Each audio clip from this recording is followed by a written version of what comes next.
안녕하십니까 성도 여러분. 저는 오늘 이 시간에 종교개혁 500주년과 우리의 사명이라는 제목으로 여러분께 말씀을 드리고자 합니다. 저희가 아는 대로 오늘 2017년 10월 31일인데요. 오늘부터 500년 전에 1517년 10월 31일 날 루터가 위텐버그 그 성당 앞에 95개조 이 95개조 신조를 못 박음으로 계시함으로 말미암아 종교 개혁이 시작되었습니다. 그래서 오늘이 종교 개혁 500주년 기념일입니다. 저는 여러분과 또 세상 앞에서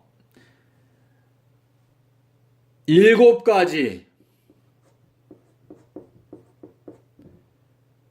신조, 7가지 신조를 여러분께 말씀을 드리고자 합니다. 이 7가지 신조는 우리가 이 마지막 시대에 이루어야 하는 마지막 종교 개혁입니다.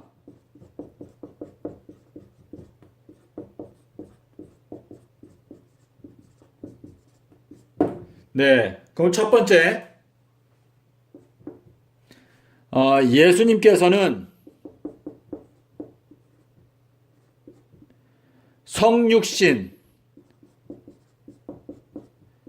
시작하신 날이, 다시 말해서 마리아에게 임신되신 날,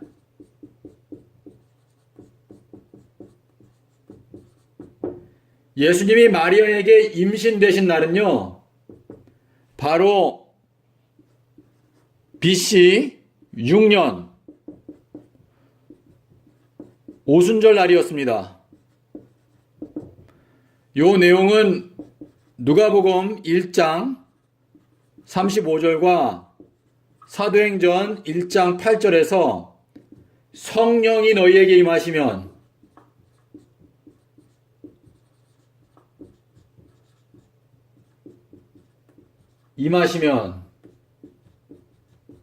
이라는 말씀이 있는데요. 요 내용을 제가 자세하게 설명드릴 수 있는데 지금은 이 7가지만 간략하게 말씀을 드리겠습니다. 이 오순절날 예수님께서 임신하신 내용을 알기 위해서는 누가복음 3장 1절도 연구하셔야 되고 그 사가랴 제사장의 아비야 반열에 대해서 연구하셔야 하는데요. 이 사가랴가 두 번째 봉사할 때 가브리엘을 만났습니다. 자, 두 번째는요. 예수님의 생신,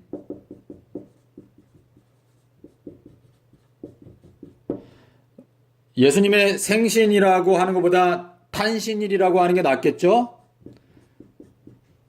우리 기독교인들이, 불교 사람들은 석가탄신일을 아는데 기독교인들이 지난 2000년 동안 예수님의 생신도 모르고 지내왔습니다.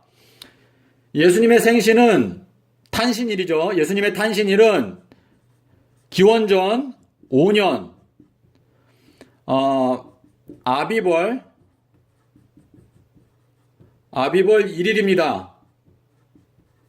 유대력으로 새해 첫날, 요날 예수님께서 태어나셨는데요. 이 아비벌이라고 하는 것은 니산월이라고 하는 달과 같은 달입니다.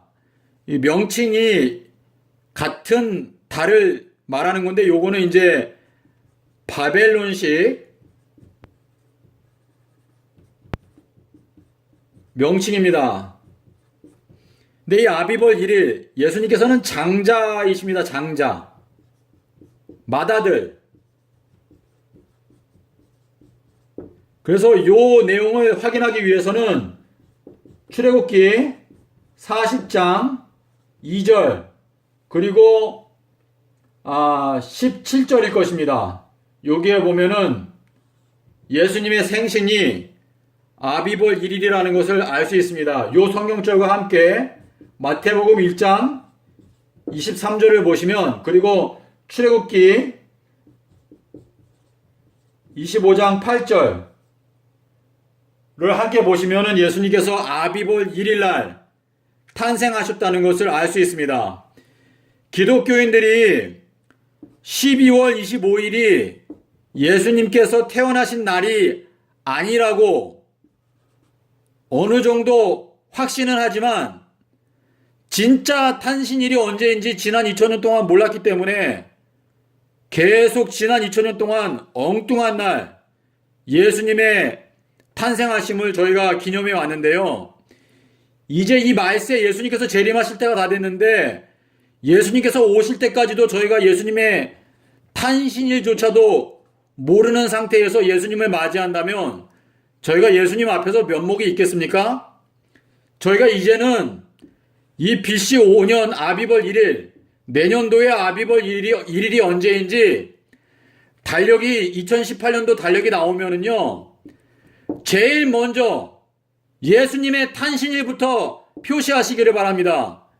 뭐 내 생일이나 뭐 부모님 생일 달력에 마크하기 전에 먼저 우리의 구세주 예수님께서 예수님의 탄신일 아비벌 1일을 마크해 놓으시고 이 날에는요 휴가를 내시고 예수님이 우리에게 영생을 주시기 위해서, 우리를 위해서 죽기 위해서 태어나셨다고 하는 이 엄청난 축복의 날을 기쁨과 찬송과 감사로 예수님을 경배하시면 얼마나 좋습니까? 자, 그러면은 제가 잠깐 지우겠습니다.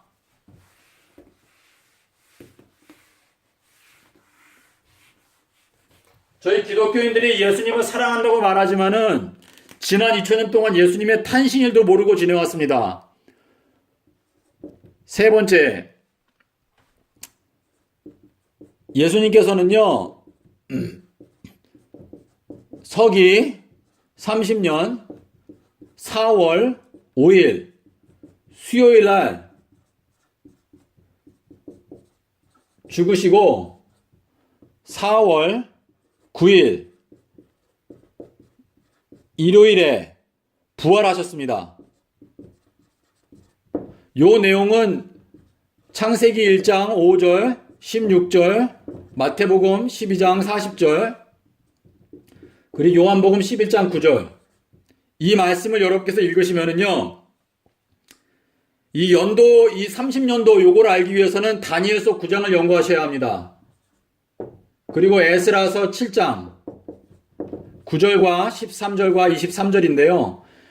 예수님께서 30년도에 죽으셨다는 것을 알기 위해서는 다니엘서 9장, 에스라 7장 9절을 연구하셔야 되고, 수요일날 죽으시고 일요일날 부활하신 것은 여기에 나오는 요 성경 구절들을 연구하시면 확신을 얻을 수 있습니다. 그리고 네 번째는요,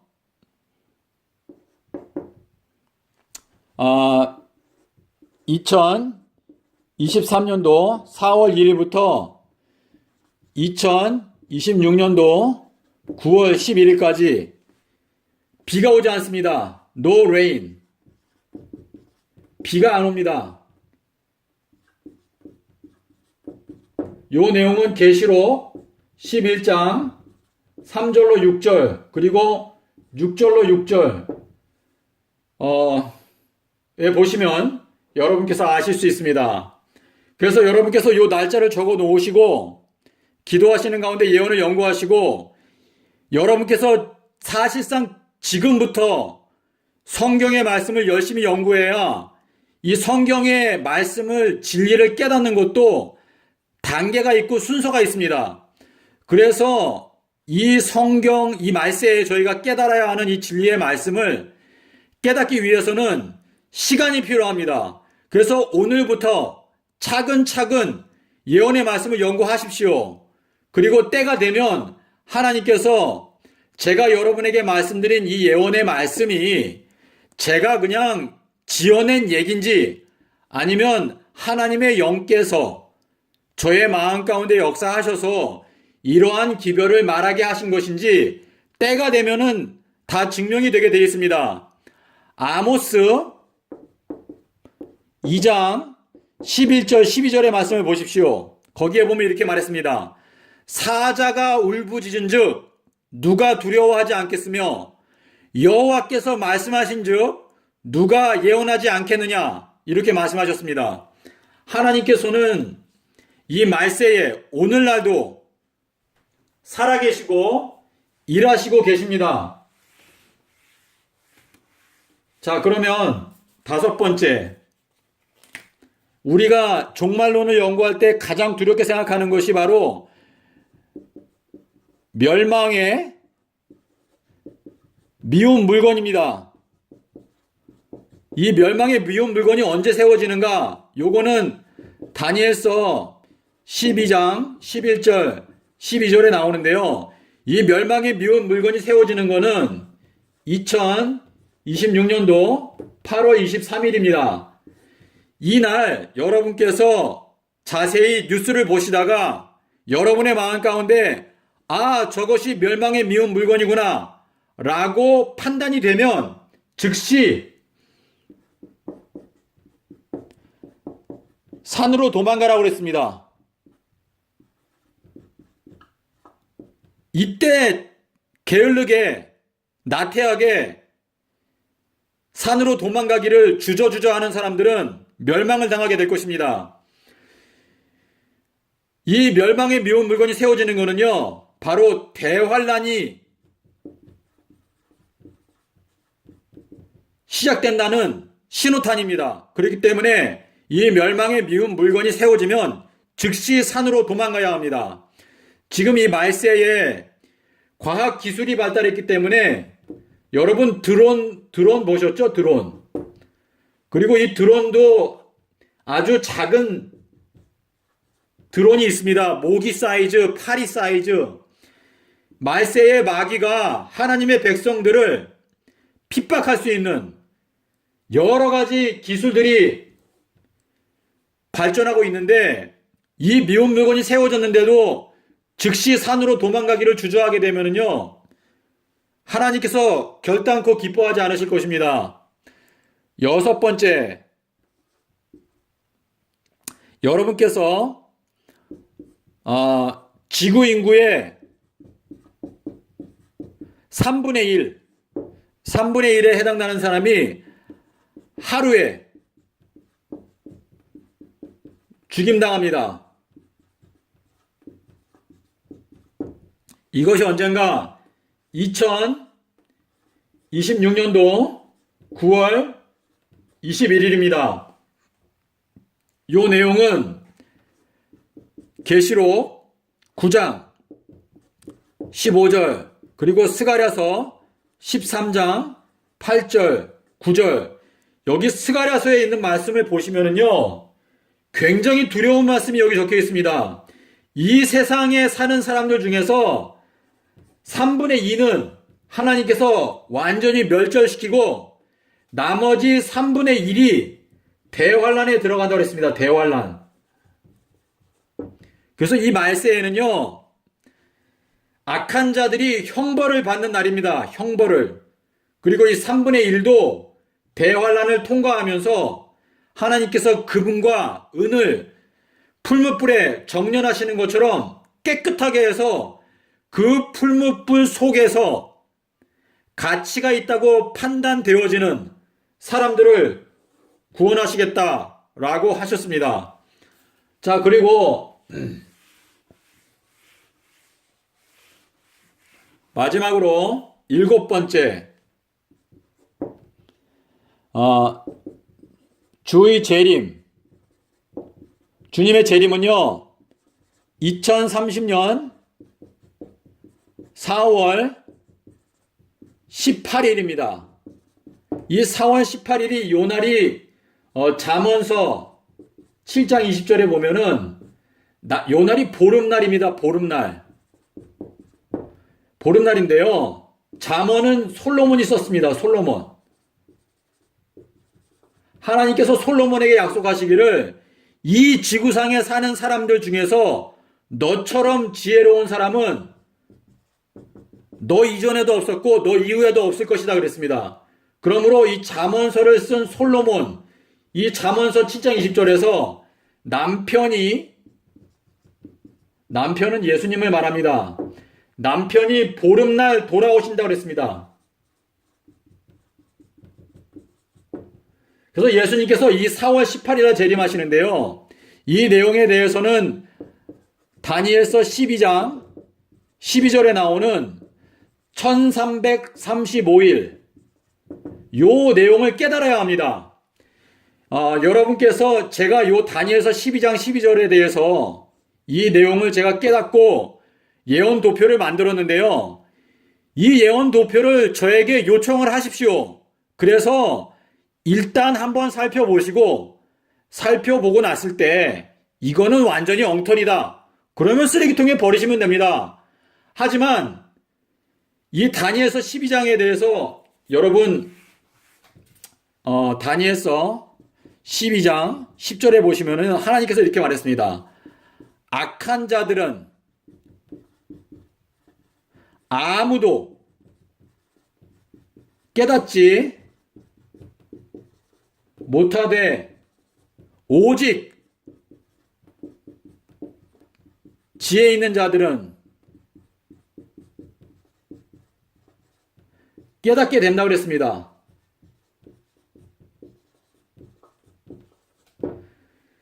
자, 그래서 하나님께서 이렇게 정해 놓으셨는데요. 저희가 하나님께 지혜를 간구하는 가운데 연구하면 깨달을 수 있습니다. 그래서 여러분께서 이 도표가 필요하시면은요, 저에게 연락을 주시면 제가 도표를 보내드리겠습니다.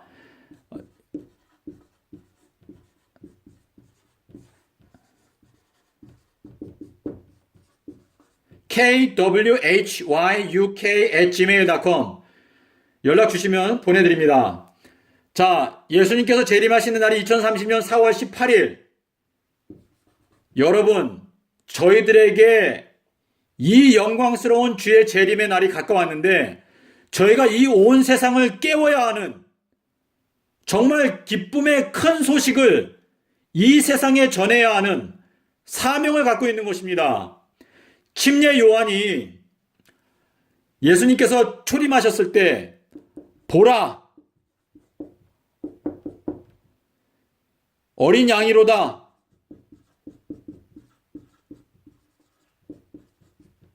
라고 말씀하셨습니다. 이 세상에 있는 모든 이스라엘 백성들이 다 잠자고 있었기 때문에 요한이 와서 저분이 바로 구약 성경에 말씀하신 어린 양이다 라고 발표를 하였습니다. 그런데 이 말세에 예수님께서 재림하시는데 우리가 여러분 마태복음에 보면은 25장에서 보라 신랑이로다 맞으러 나오라 말씀하셨습니다. 저희가 이 예수님의 재림에 여러분 베드로가 말하기를요. 주의 날이 임하기를 바라보고 간절히 사모하라. 주님의 재림하시는 이 날을 간절히 사모하라 그랬습니다. 이 날은 우리의 모든 죄된 근심과 걱정이 다 끝나는 축복의 날입니다. 여러분께서 이 말씀을 연구하시고 깨닫게 되는 축복을 얻게 되시기를 바랍니다. 제가 이제 7가지를 말씀드렸는데요. 여러분께서 이 7가지의 신조들을 한 가지 한 가지 연구하실 때 하나님의 은총을 입어야 합니다. 하나님의 은총을 입을 수 있는 비결을 여러분께 말씀드리겠습니다. 시편 25편 14절에 보면은요. 하나님을 두려워하는 자에게 하나님의 비밀이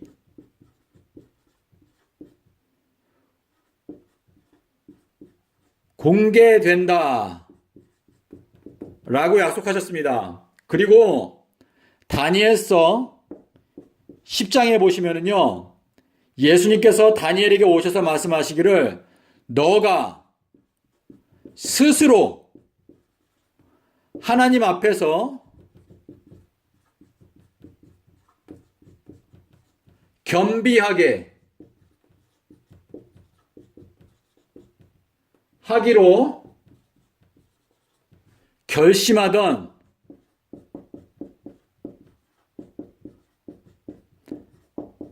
첫날부터 너의 기도가 들으신 바 되었다.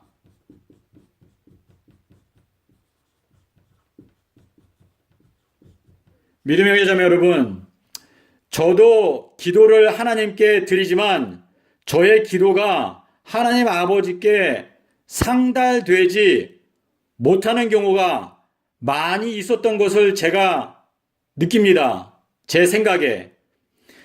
그런데요, 저희의 기도가 하나님 아버지 앞에 상달되지 못하는 이유는 바로 우리가 하나님 앞에서 겸비하게 마음을 낮추지 않기 때문입니다.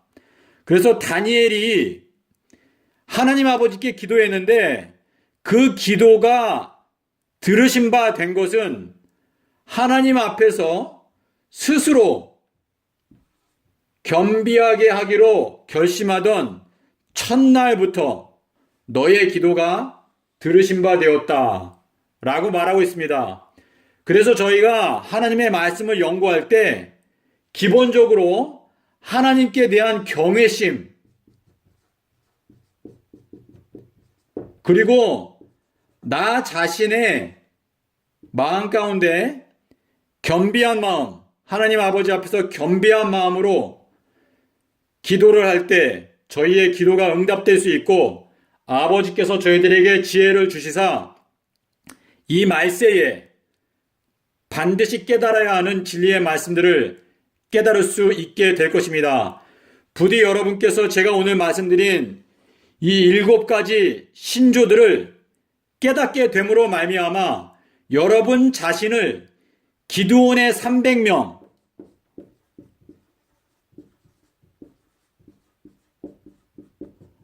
하나님께서는요, 자원에서 봉사하는 봉사만을 받으십니다. 우리를 억지로 주님의 사업에 일하도록 하지 않으십니다.